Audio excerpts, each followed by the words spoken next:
Did she just hit her? Is she out of her mind? The room froze, ornaments still shimmering on the Christmas tree as if even they were afraid to move. Ilana stood perfectly still, the sting of Vanessa's slap echoing louder than the music that had suddenly gone silent. All eyes locked on them, on the woman who struck with entitlement, and the woman who didn't flinch. No one knew yet. Not the employees. Not even Vanessa. But the truth was seconds away from detonating, exposing everything she thought she controlled. This is the story of the party where the real boss was revealed. On the surface, the holiday season always brought warmth to the city, the glow of streetlights, the hum of shoppers drifting from store to store, and the soft comfort of familiar traditions. For Ilana Brooks, it was a time she cherished deeply, a grounding reminder of how far she had come. She had built a life defined not by extravagance but by perseverance, vision, and quiet strength. Most people who met her never guessed the depth of her accomplishments because she didn't announce them. She preferred to move with intention, observing more than she spoke, letting her integrity talk for her. This Christmas party was supposed to be simple, a chance to unwind with her husband, Marcus, and celebrate another year of growth for the company they had built from scratch. It had taken years, late nights, early mornings, long meetings, and countless moments where giving up had seemed easier. But she never did. She stood firm in a world that often underestimated black women like her. A world quick to assume she was anything but the owner of one of the fastest-growing firms in the state. To most of the employees attending the party, Ilana was just Marcus's wife, gracious, elegant, and supportive. They didn't know she was the architect behind the brand, the strategist behind every major expansion, the woman who had negotiated deals with a steadiness that left CEOs twice her age scrambling to keep up. And she didn't mind their assumptions. Not at first. The anonymity allowed her to observe the team in their natural element, to understand who truly embodied the company values she held so closely. Yet as she moved through the beautifully decorated hall that evening, twinkling lights, holiday garlands, the soft melody of Christmas jazz in the background, she felt something shift in the air. A subtle tension, a hint of something sharp beneath the holiday sparkle. A few unfamiliar faces lingered near the bar, eyes trailing her with a discomfort she had felt many times before. She brushed it off. Tonight was supposed to be joyful, but beneath that polished holiday warmth, something was waiting. Something that would test her composure, her patience, and ultimately reveal the truth the entire room had overlooked. The first sign that the evening was shifting came as a whisper, soft, dismissive laughter drifting from a corner of the room. Ilana didn't turn toward it. She had grown accustomed to the subtle ways people underestimated her. But Marcus noticed. He squeezed her hand gently, silently reassuring her that he was right beside her. Together, they continued greeting employees, offering warm wishes and gratitude for their hard work throughout the year. Still, as they moved deeper into the event, the energy around them shifted. Groups hushed their conversations when she passed. Eyes narrowed, curious but not kind. The discomfort wasn't unfamiliar, but tonight it felt heavier, more deliberate. Then she saw her, Vanessa, the new marketing director, young, ambitious, and already developing a reputation for being sharp-tongued with anyone she believed she outranked. Which, in her mind, appeared to be almost everyone. Vanessa stood near the center of the room, surrounded by a small audience. Her blonde curls bounced as she laughed loudly, one manicured hand wrapped around a sparkling champagne flute. When her eyes landed on Marcus, her smile widened, far too wide. Then her gaze slid to Ilana, and the smile shrank into something tight and dismissive. Ilana recognized that look. She had seen it her entire adult life. Entitlement, wrapped in confidence, convinced of its superiority. Vanessa approached them with a slow, almost theatrical grace, her heels clicking on the polished floor. She greeted Marcus first, barely acknowledging Ilana. The imbalance was obvious, but Ilana maintained her composure. She had dealt with people like Vanessa in boardrooms far more intimidating than this festive lounge. As the evening continued, Vanessa's behavior escalated. She clung to Marcus during conversations, inserting herself between him and Ilana with subtle shifts of her body.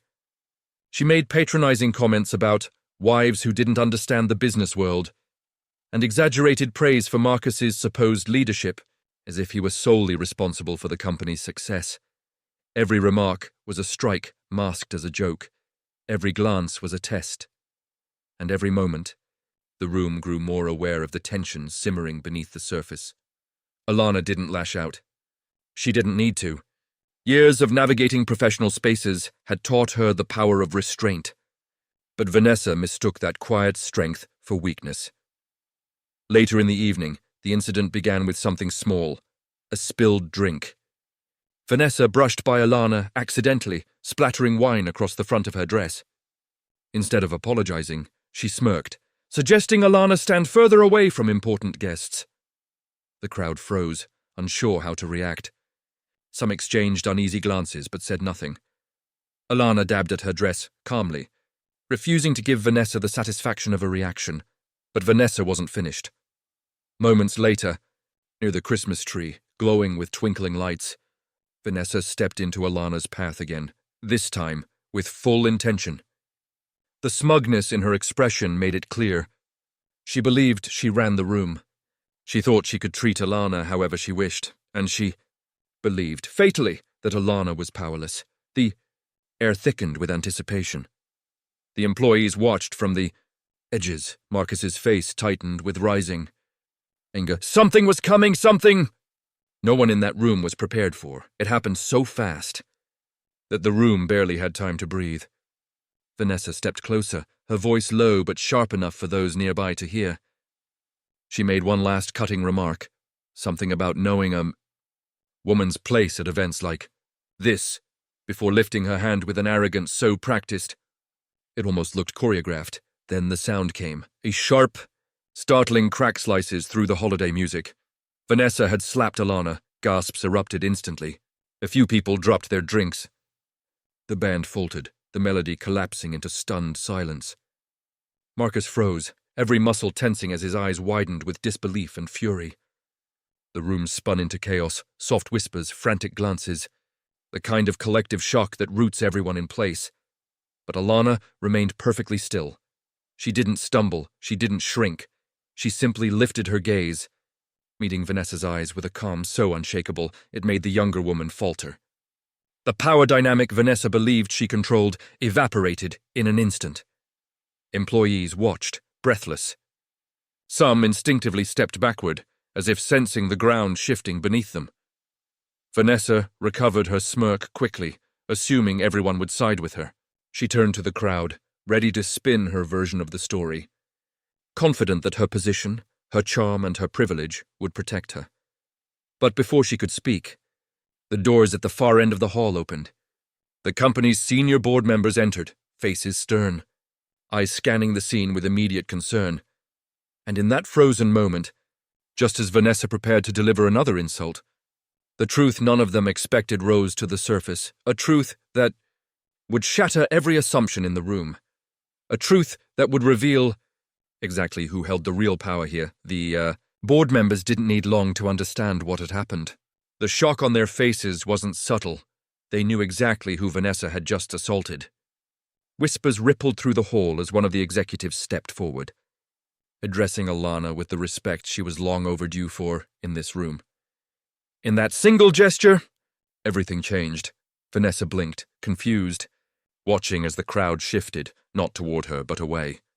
She tried to laugh it off, insisting Alana was just an employee's wife. But the board didn't even look at her. Their focus remained on Alana, whose calm composure now commanded the entire space. Then the announcement came. Clear, firm, unmistakable. They addressed Alana as the company's founder, owner, and majority shareholder. The silence that followed was thick, almost suffocating. The employees who had ignored her earlier stood frozen. Those who had laughed at Vanessa's comments stared at the floor. And Vanessa, her face drained of color as she realized the magnitude of her mistake. Her power melted into panic, her arrogance dissolving before everyone. Alana didn't gloat. She didn't lash out.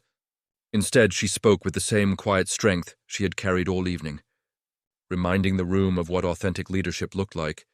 Grace under pressure, dignity in the face of disrespect. Security escorted Vanessa out moments later, leaving behind a room full of people forced to confront their assumptions, their biases, their silence. And as the Christmas lights flickered across the stunned faces, the message settled heavily over them all. Racism doesn't need to scream to be dangerous. Sometimes it whispers behind smiles, hides behind titles, and waits for moments like this to expose itself. The question is, how many more moments like this must happen before people finally learn to see beyond their assumptions?